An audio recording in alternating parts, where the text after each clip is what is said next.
오늘 본문에 있는 사마리아 여인은 나름대로 굉장히 열심히 살았던 여인이죠.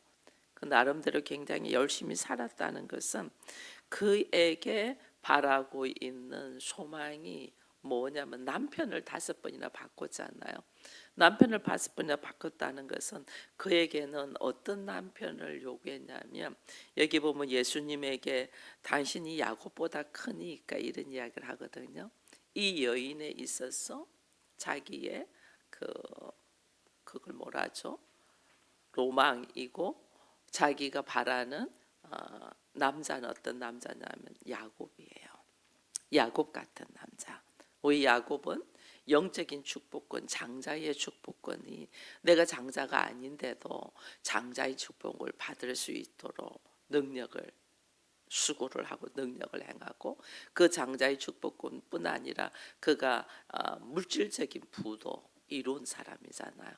영적이고 육적인 부를 다 이룬 사람이 야곱이고, 그뿐 아니라 그는 한 여인을 사랑하는데 얼마나 사랑하는지, 라헬을 한 사람을 위하여 14년을 그가 수고하고 애써서 그 여인을 한 명을 취하고, 그 다음에 뭐 다른 레아나 다른 여인들이 있었지만 라헬만 특별히 사랑하는 것을 더 느낄 수 있는 것은, 라헬이 난 아들 요셉과 베냐민을 엄마가 없어도 끝까지 지키면서 걸어가는 모습에서 이 야곱이 이 사마리아 여인에게는 굉장히 자기에게는 바라는 남편이었어. 그래서 이런 남자를 만나면 내 인생의 영적과 육적인 부요와 함께 그 사람을 통하여 사랑을 받고 내 자손까지도 책임질 수 있는 이 남자를 소망하며 남자를 여러 번 바꿨죠. 여러분, 우리가 알기는 5번이나 바꿨다. 이게 5번을 결혼하고 5번을 이혼하고, 이게 내가 추구하는 것, 내가 원하는 것을 갖기 위해서 굉장히 열정적으로 열심히 나름대로 살았다는 거죠. 그러나 그가 원하는 대로 뜻대로 되지 않았잖아요. 이것은 뭐냐면, 이것도 또 이 여인을 주님께서 우물가에서 만난다는 것은, 이 여인은 실질적으로 영적으로 육신적으로 탈진된 상태, 남자를 5번이나 바꾸면서 그런 자기의 소망, 비전을 가지고 갔지만은 그에게는 일어나는 일들이 너무 고달프고 사람들에게 오히려 눈치를 봐야 되고, 사람들이 없는 시간에 그나마 물을 기르러 오는 이 여인, 자기의 삶 속에 수고는 했지만은 얻어진 것이 없이 소진되고 탈진된 이 상태. 그래서 우리가 이런 상태를 번아웃 됐다 이러거든요. 근데 이런 상태, 번아웃된 상태를 이거 어떻게 극복하고 그것을 이겨낼 수 있냐는 거예요. 그것을 오늘 이 본문 말씀에서 우리가 좀 생각하기를 축원드립니다. 열심히 걸어가면서 육적인 만족을 누렸지만은 그 육적인 만족을 자꾸 찾을수록 나는 힘들어요. 채워지지 않아요. 돈이라는 것도 가지면 가질수록 더 가지고 싶은 것이 인간이거든요. 그 채워지지 않아요. 이게 뭐냐면 육적인 만족을 채우려고 노력하니까 그렇죠. 인간은 영과 혼과 육으로 되어 있는데, 우리가 혼과 육은 있잖아요. 내 안에 결핍된 것이 뭐냐? 영적인 거거든요. 하나님의 형상을 잃어버린 거거든요. 그 하나님의 형상을 찾아야 되는데 우리는 하나님의 형상을 안 찾고 육적인 것만 계속 찾는 거죠. 이 여인이 그런 거죠. 그러니까 소진되고 탈진돼 버린단 말이에요. 우리의 구할 것은 뭐냐? 주께서 먼저 그 나라와 그 일을 구하라 했잖아요. 영적인 생수를 먹어야 되는데 이걸 모르는 거죠. 이 사마리아 여인이 이 예수님을 만날 당시에 이 여인의 사고와 가치관이 딱 어느 정도냐면 오늘 본문 말씀이잖아요. 오늘 본문 말씀 보니까 유대인이 어찌하여 나에게 뭘 달라고 하냐. 이게 이제 상식이고 전통이죠. 상식이고 전통은 유대인들은 자기들한테 말을 걸지 않는 거죠. 이게 상식인데 이 여인은 그 상식 안에, 육체적인 사회의 상식 안에 머물러 있는 거죠. 이 주님은 이걸 깨뜨리는 거예요. 주님은 너의 진짜 목마름이 뭔가, 그걸 알아야 되는데 우리는 나의 진짜 목마름이 뭔 줄 모르고 계속해서 자기의 수준, 자기의 생각, 자기의 상식, 환경의 범위 안에서만 지금 이야기를 하잖아요. 그러니까 이게 남자를 찾아도 어떤 남자를 찾냐? 내가 야곱 같은 남자를 찾는다 했잖아요. 야곱을 하나님이 어떻게 훈련시키는가는 하나도 몰라요. 그냥 내 생각으로 영적으로 육적으로 복이 있는 사람이고 한 여인을 그렇게 사랑하며 그가 낳은 아들들을 그렇게 책임지는 이런 남자를 바랬을 뿐이지 나에게 필요한 것들을 모르는 거죠. 내게 무엇이 결핍되어서 지금 나에게 필요한 것이 무언가를 알아야 되는데 그걸 모르는 거죠. 우리 권사님이 조금 전에 영적인 분별력을 달라고 기도했는데 정말 자기 자신에게부터 먼저 내가 영적인 분별력 속에서 내가 죄인됨을 깨닫고 그 죄인됨 속에서 내가 무엇이 부족하며 그리고 나는 무엇을 훈련을 받아야 되는가를 깨달으면 걸어가는 방법이 다르단 말이에요. 근데 이 사마리아 여인도 그걸 몰랐던 거죠. 예수님을 만나기 전까지는 몰랐던 거죠. 그리고 예수님을 딱 보고 이야기하잖아요. 예수님이 물 좀 달라 하니까 그의 상식 안에서 딱 이야기를 하죠. 물기를 그릇도 없다. 환경이죠. 지금 환경에. 뭐 당신이 나한테 말을 거는 것도 우리의 상식에서 있을 수 없는 일이지만은 내가 물을 줄 때도 물기를 그릇도 없다. 우물도 깊다. 이러면서 어떻게 당신이 물을 얻을 수 있나? 이렇게 이야기하는 것은 환경이 극히 열악하다. 우리 안에 사람은 환경의 지배는 받습니다. 환경의 지배를 받는 사람은 육적인 모습에 있는 모든 사람은 환경의 지배를 받습니다. 그래서 살고 있는 집도 어느 정도 좀 여유가 있어야 되고 또 깔끔해야 되고 그리고 내가 어느 환경에서 어느 곳에서 산다 해서 보고 듣는 것이 달라지잖아요. 그렇기 때문에 환경의 지배는 반드시 받습니다. 근데 우리는 그 환경의 지배를 뛰어넘어서 영적으로 하나님의 자녀가 되잖아요. 내가 하나님의 자녀가 아니면 세상적인 사람은 똑같이 환경의 지배를 받고 공간의 어떤 지배를 받는 게 맞아요. 근데 우리는 하나님의 자녀는 하나님께로부터 난 자잖아요. 세상 사람들이 가지고 있지 않는 하나님의 영, 그리스도의 영, 성령을 갖고 있잖아요. 성령은 환경의 지배를 받지 않습니다. 그것을 뛰어넘는 겁니다. 내가 이곳에 있지만은 이곳이 인간의 눈으로 볼 때는 보잘것없는 곳이지만은 영적인 눈으로 볼 때는 하나님의 나라를 보게 되죠. 완전 다릅니다. 사람을 바라볼 때도 마찬가지입니다. 그 사람의 모습을 보면 너무나 부족한 투성이 봐서 육적인 눈으로 보면 한계에 부딪히고 힘들고 가까이 하고 싶지 않죠. 근데 영적인 눈을 보면 어떻게? 그가 스스로 자기 스스로가 일어날 수가 없잖아요. 죽음을 뚫고 일어날 수 있는 사람은 아무도 없잖아요. 자기가 죽음으로 달려가면서도 그게 무엇인 줄 모르고 허덕이고 있는 모습을 볼 때 불쌍하지 않아요. 어린아이들 스스로 할 수 없는 어린아이들이 부모가 없을 때 그 아이들이 불쌍하잖아요. 누군가가 돌봄이 있어야지. 자기 잘났다고 막 발부둥을 치지만은 아이들 누워있는 아이들 봐보세요. 뭔가를 하려고 막 손발을 움직이면서 막 발부둥을 치지만은 돌보는 사람이 없으면 그 아이들은 얼마 안 있으면 죽는단 말이에요. 그게 꼭 우리들의 모습이단 말이에요. 뭔가로 발부둥을 치지만은 나름대로 열심히 한다고 발부둥을 치지만은 예수 그리스도로 통하여 생명이 들어오지 않으면 우리는 다 죽음으로 달려가는 자잖아요. 그래서 허덕이는 거예요. 허덕이는. 이게 인생의 모습이단 말이에요. 이게 육적인 눈으로 보면 자기는 열심히 하지만은 영적인 눈을 딱 보면 그러면 뭐 하냐는 거죠. 죽음으로 가고 있는데 그것조차도 알지 못하고 있으니 너무너무 불쌍하잖아요. 불쌍하게 생각해야 돼.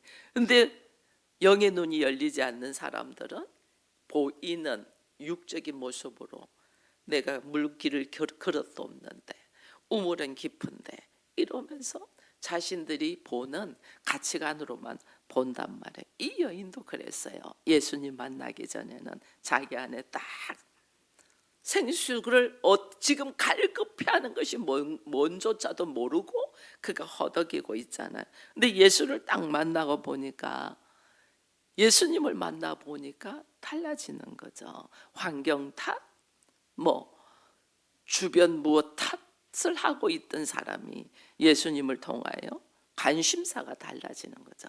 예수님이 없을 때는 관심사가 굉장히 세상적인 것들 뿐이야. 근데 예수님이 딱 들으면서 관심사가 육신의 뭔가를 부족한 것을 채우는 것은 영원히 나에게 만족을 주지 못한다는 걸 딱 깨닫게 되는 거죠. 그의 생활 속에서 서로 바라보는 모습이 달라진단 말이에요. 여러분 결혼 생활 마찬가지입니다. 결혼 생활에서 우리가 늘 수고하고 애쓴 것은 육적인 만족을 위해서요. 돈 때문에 그렇게 허덕이지 않나요? 두 사람이 하나님이 하나 되었기를 바라면서 결혼을 시키는데 우리는 하나 되는 데는 관심이 없다니까. 그냥 돈 때문에 막 자녀 양육 때문에 막 싸우고 갈등 일으키고 이런다니까요. 주변에 두 사람이 하나 되는 것이 아니고 주변에 사람들, 양가 부모, 형제들 때문에 그 고부간의 갈등들도 그런 거예요. 고부간의 갈등도 둘이가 하나 될 수 있도록 만들어주는데 고부간에 막 갈등을 가지니까 하나 될 수가 없죠. 이게 오늘 우리들의 모습이다니까요. 무엇이 필요한가를 모르는 거죠. 그것을 오늘 주님이 보면서 사마리아 여인에게 너의 관심사가 뭔가를 딱 이야기하는 거죠. 당신이 야곱보다 크니까 끄집어낸 거죠. 그 여인의 관심사는 야곱이었다. 그래서 남편을 5번이나 바꾸는 거죠. 5번. 여러분들 한번 봐보세요. 여러분들의 관심사가 어디에 있나? 정말 주의 말씀이 나를 통하여 이루어지기를 원하십니까? 나를 통하여 하나님의 나라가 있음을 증거하기를 원하십니까? 내가 하나님의 나라를 누리기를 원한다면 하나님의 나라의 통치자는 주의 말씀이잖아요. 그럼 내가 어떻게 해요? 어떤 상황에도 주의 말씀에 의지하여 걸어가야 되잖아요. 근데 우리는 주의 말씀에 의지하여 걸어가지 않을 뿐더러 나를 통하여 하나님의 나라가 어떻게 될 것인가는 생각하지 않는 거예요. 굉장히 오래전 일입니다. 제가 대전에서 사역할 때 일입니다. 벌써 제가 서울 올라온 지가 오래됐으니까 뭐 오래전 일이죠. 대전에서 사역할 때인데 신앙생활에 열심인 집사님이 한 분 계셨어요. 그분이 이제 박사인데 서울에서 스카웃을 한 거예요. 근데 고민이 돼. 내가 여기서 서울로 스카웃을 해서 가는 것이 낫냐, 그 다음에 여기서 이 과정을 다 마무리하는 것이 낫냐, 갈등을 하면서 저한테 문의를 하더라고요.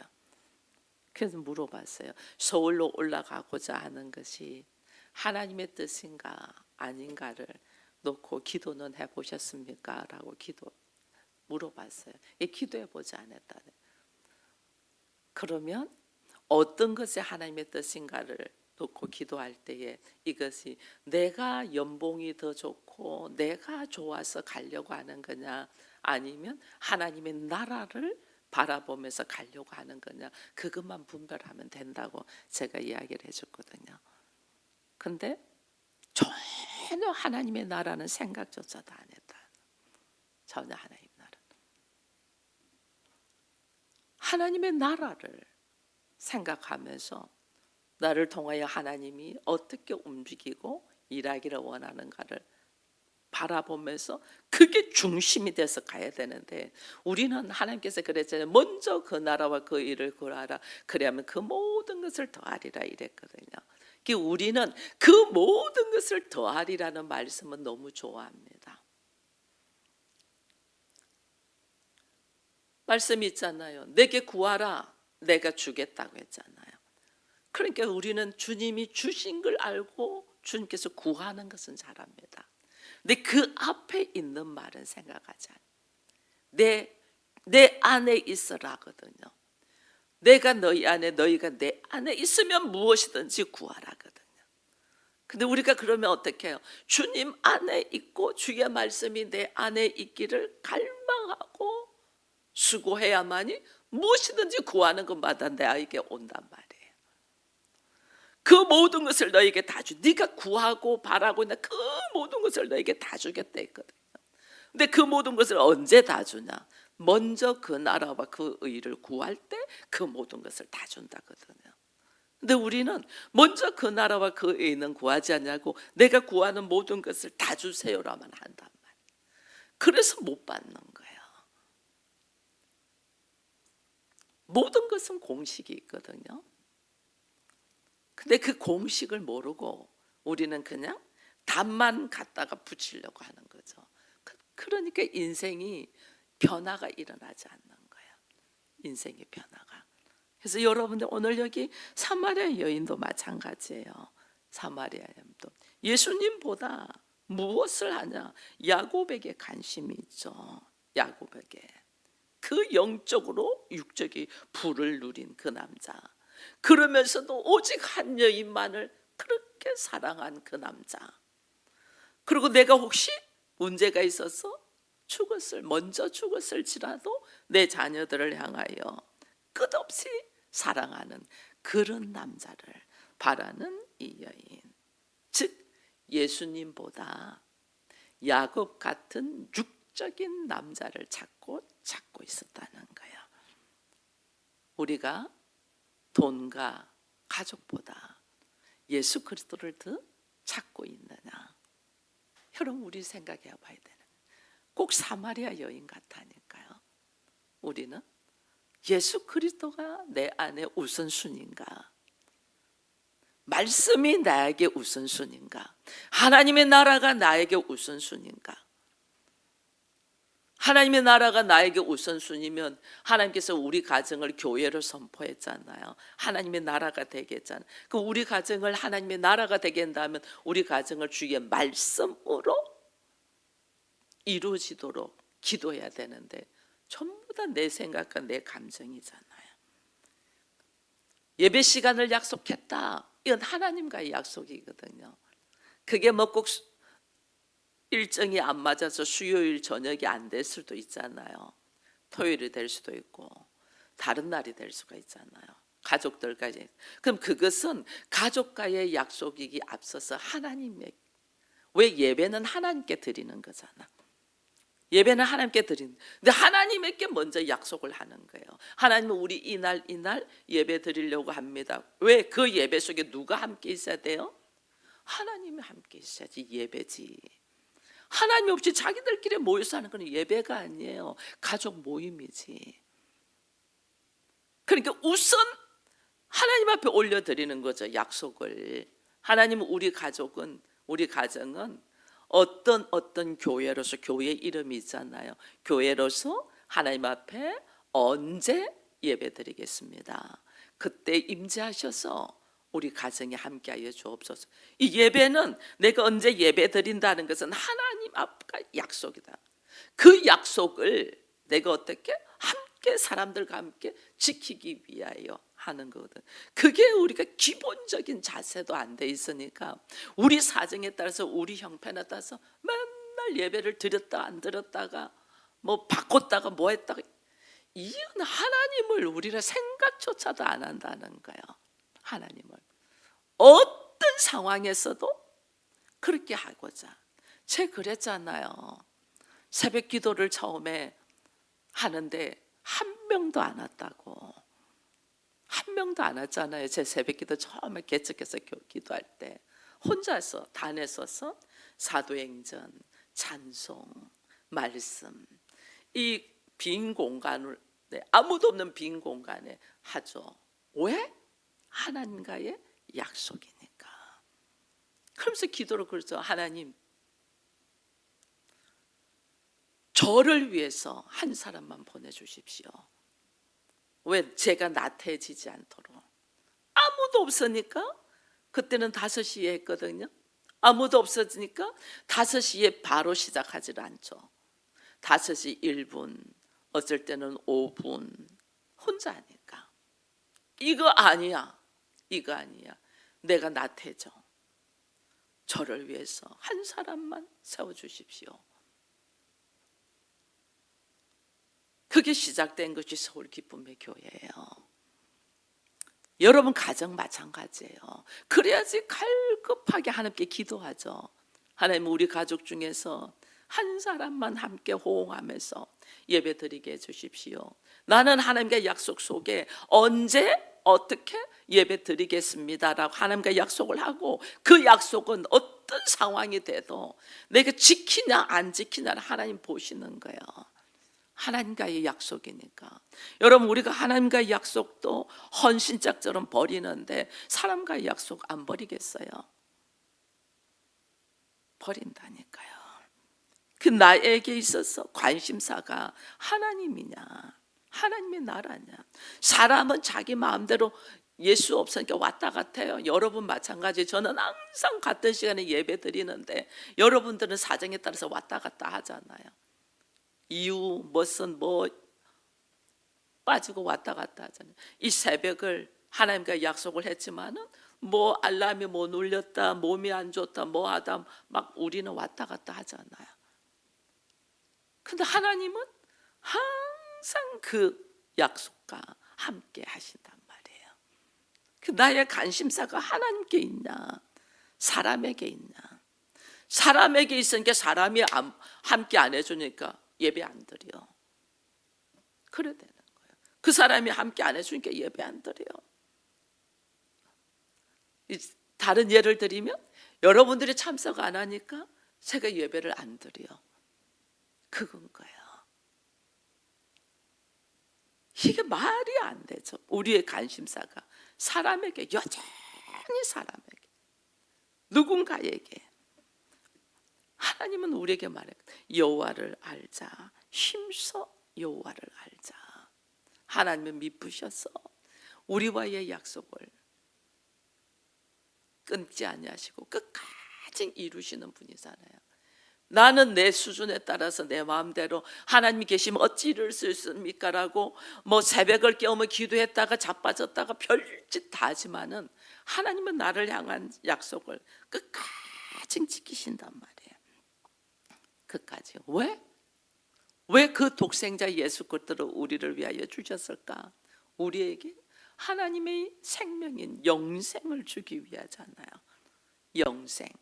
나에게 하나님의 생명인 영생을 주시기 위함이기 때문에 하나님 끝까지 죽음으로 달려가고 있는 우리를 불쌍히 여기서 여기에다가 생명을 넣어주기 위해서 주님이 우리를 부르셨거든요. 그 하나님을 내가 끝까지 영생은 유일하신 참 하나님과 그의 보내신 자, 그 아들을 아는 것이다 했잖아요. 그게 우리의 삶의 중심이 뭐냐면 하나님 나한테 영생을 주기 위해서. 그러면 그 영생이 뭐냐? 하나님과 예수 그리스도를 아는 것이다. 그 예수를 찾고 찾아야죠. 그 예수를. 오늘 주님이 이야기합니다. 이 사마리아 여인에게, 네가 너에게 물 한 그릇 달라는 사람이 누군 줄 알았다면 네가 지금 나에게 줄 수 있는 기르는 이 물은 마셔도 금방 목마르거니와 내가 주는 생수는 영원히 목마르지 않다. 왜? 영생이니까. 영생. 영원히 목마르지 않다. 이 이야기를 하거든요. 근데 또 우리는 주님 앞에 와서 뭐냐면 주님이 주시는 이 생수에만, 선물에만 관심이 있어. 저는 여러분들께 말씀드립니다. 주님이 주시는 선물, 생수 굉장히 귀합니다. 근데 이 생수가 뭔 줄 알아야지. 영원히 목마르지 않는 생수는 성령이잖아요. 성령이 강물같이 흐르는 성령이거든요. 이 성령보다 부활하신 예수 그리스도의 영이에요. 그 내가 뭐냐? 나에게 있어서 근원적으로 흘러 넘치는 것이 샘물이거든요. 샘을 찾아야지. 샘을. 우리는 이 샘을 안 찾아요. 영원토록 흘러 넘치는 샘물을 찾아야 샘을 찾아야 되는데 잠시 주는 은사, 선물 이것만 받단 말이에요. 영원토록 나에게서 솟아오르는 샘물이신 예수 그리스도를 찾아야 되는데 이걸 안 찾는 거예요.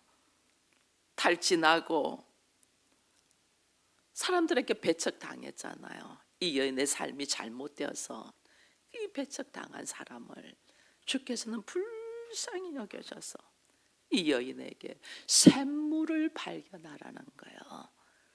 영원토록 목마르지 않는 물이 어디서 나오냐? 그게 예수 그리스도거든요. 그 예수를 찾고 찾아야 되는데 우리는 그 예수를 안 찾고 예수님으로부터 오는 선물만 바라는 거예요. 그러니까 한 번 받았는데 그 다음에 또 넘어져 있고, 또 선물 받았는데 그 다음에 또 탈진돼 있고, 또 선물 받았는데 그 다음에는 완전 이 여인처럼 번아웃 돼 버리는 거죠. 샘물을 발견해야 되는데 잠시 주는 선물인 물만 먹으려고 하죠. 성령의 터치는 받았는데 성령의 충만함, 성령의 부어주는 세례의 역사가 어떻게 일어나는가를 모르니까 늘 갈급한 거야. 이 사순절에 우리의 간구하고 바라고 바라야 되는 것이 잠시 내가 기도하여 얻는 그 문제 해결의 선물이 아니에요.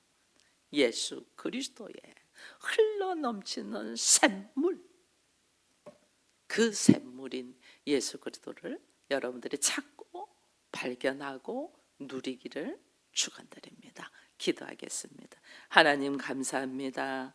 성경을 참 많이 읽고 특별히 사마리아 여인의 우물가의 모습은 우리가 너무나 잘 알고 있으면서도 우리들의 모습이 어찌 그렇게 어리석은지 잠시 받아 먹는 물 한 그릇, 그리고 주를 만났어도 잠시 그를 통하여 경험되고 받았던 은사, 선물에 머물러 있는 이 어리석음을 불쌍히 여기시고 예수 그리스도 근원적인 복의 근원이신 샘물이 나에게 영원토록 솟아날 수 있도록 역사하셔서 성령의 충만함으로 하나님의 나라를 바라보며 하나님의 뜻을 이루며 무엇이 나로 하여금 오늘 이 땅에서 주의 나라를 선포하며 걸어갈 수 있는가를 우리들의 작은 행동 속에서부터 다시 돌아보며 하나님의 뜻을 이루는 기쁨이요 사랑이 되게 하여 주옵소서. 예수님의 이름으로 기도드리옵나이다. 아멘.